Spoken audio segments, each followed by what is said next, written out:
Hello, welcome to another video. Today I'm going to be talking about villains and how do you make them scary? How do you make them threatening, intimidating, all of those things. This is based on a question that I got from ZH Art in a previous video.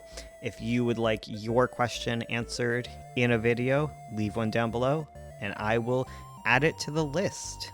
It's super helpful. Don't feel like you're hurting me. You're not, okay? Anyways, let's talk about villains. Let's talk about villains, guys. I've been sitting here trying to think of how to make villains intimidating, how to make them scary. Right now, what's being drawn on screen, well, verticalized on screen right now, is my comic, The Magpie, and it is a comic that is about a small town that is controlled by an elder god, right? And this elder god is a big spooky villain, I guess. And the way that I make her intimidating is through a lot of visual means. I think understanding the philosophy behind your villain is a good place to start, I guess. Whereas she's this kind of elemental force, this force of despair, death, loneliness. There's a lot of aesthetics that go into her spookiness because there's a lot of corpses within her hoard or whatever, and this is all visual development that we came up with.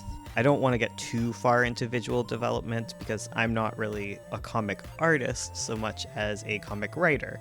And when I was writing, one of the main things that I said about my elder gods was I didn't want them to be identifiably human, I didn't want them to ever feel like an actual tangible character. I wanted them to break beyond panels. I wanted them to just be large and ever present, and there not to be a face to them. I wanted them to be shifting, and that was I didn't want them to be the type of character that you could draw hot versions of or whatever. That was a big thing to me, because I wanted them to be very much a force of nature.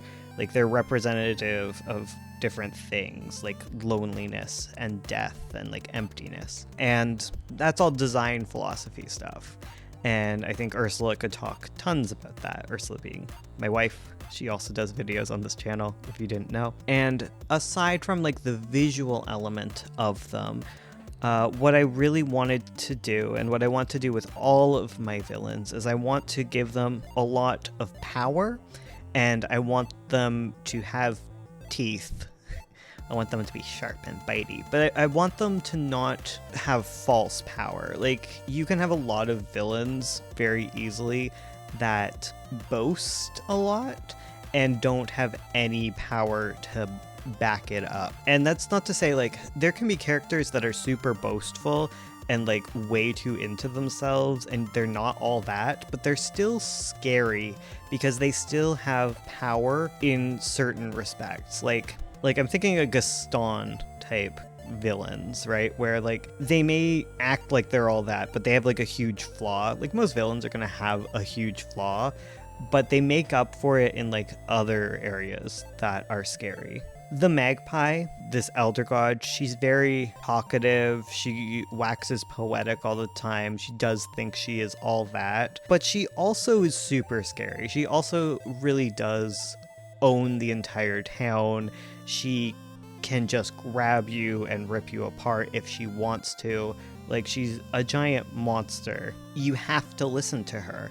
And early in the comic, I spend a lot of time with her just being kind of generally threatening, but I also give her teeth.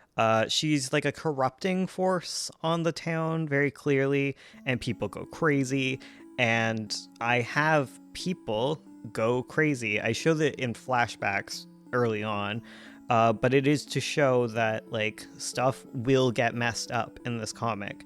You kind of want to show your reader how far your villain can go earlier on to give them a sense of how much power they do have, right? So early on in the Magpie, we're seeing that people die in Pinewood. People go crazy, they die. It's probably related to the magpie.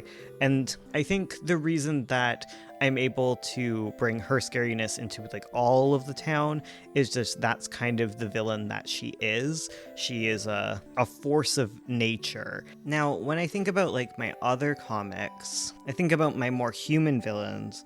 I still have this tendency to have like an overarching kind of not cosmic, but like large theme type villain. So let me dig into this. So more human villains. Actually, they're more cat villains. Because let's talk about my other comic, The Scourge of Nine Point.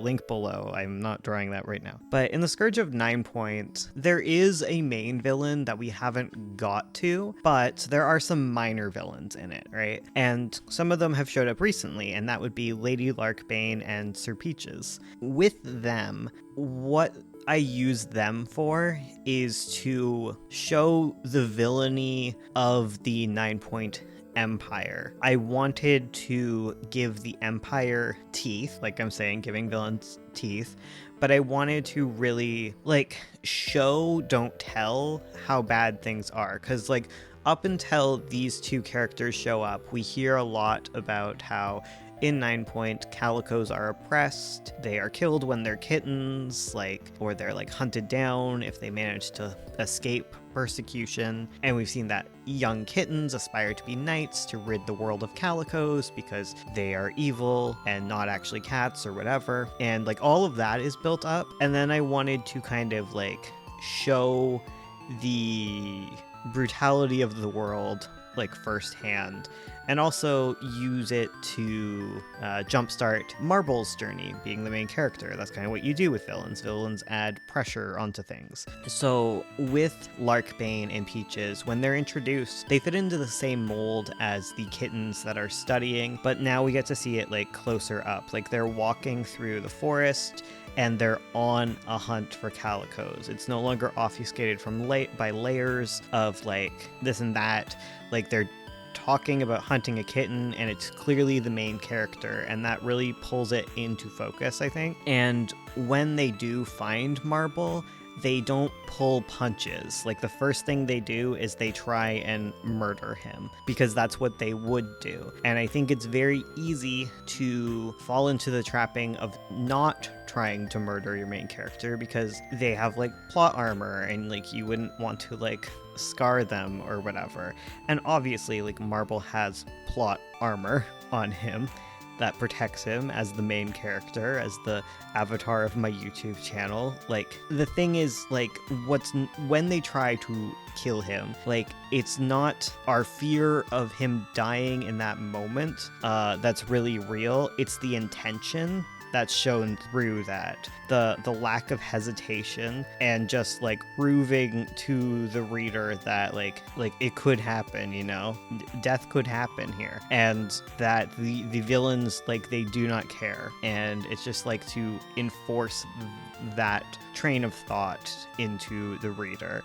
And yeah, that's kind of what I do with my characters and stuff. In the books of Avo, we haven't got to this part within... I have so many comics, I'm sorry. I'm jumping from one comic to the next. But yeah, it's you don't want your villain to just be talking about how evil they are. You don't want to just be gabbing and pumping them up if you're not going to follow through with it. You have to do the follow through. You have to show either through flashbacks, their previous acts of evil, or you need to show some current stuff. It's the save the cat versus kick the cat moment. You want villains to be scary. They need to have power. Your villain has to be winning. Okay, that's the biggest thing that you can mess up in the villain department, is to have a loser villain. Villains can be losers, but they need to be winning where it counts. A villain will have a flaw, but the flaw won't affect their success. Your villain can be an absolute idiot, but where it counts, they're winning and they're scary. And you will undermine them by getting at their weak point eventually, but you have to get past their strength first, and you have to give them power early on in your story. Yeah. That's my advice for making villains scary. I hope that helps. If you have any other questions about villains, please leave them down below. I will be happy to answer them. And thank you again for watching. And if you haven't already, please check out the Books of Avo on audiobook now. They for free. We have little free videos. I've been uploading all of Avo as a webcomic audiobook hybrid thing onto our channel. The views are abysmal, which I understand because most of you here are just for the writing advice. So I appreciate it if you actually take some time to read what I have put out there. If not, just leave a like. I deeply appreciate that as well. And, not everything I write will be your cup of tea. That's cool. All right, I just gotta put myself out there. And I'll give Madoka a little pat on the head for you. She's still doing good. Swelling face is going down. All right, goodbye.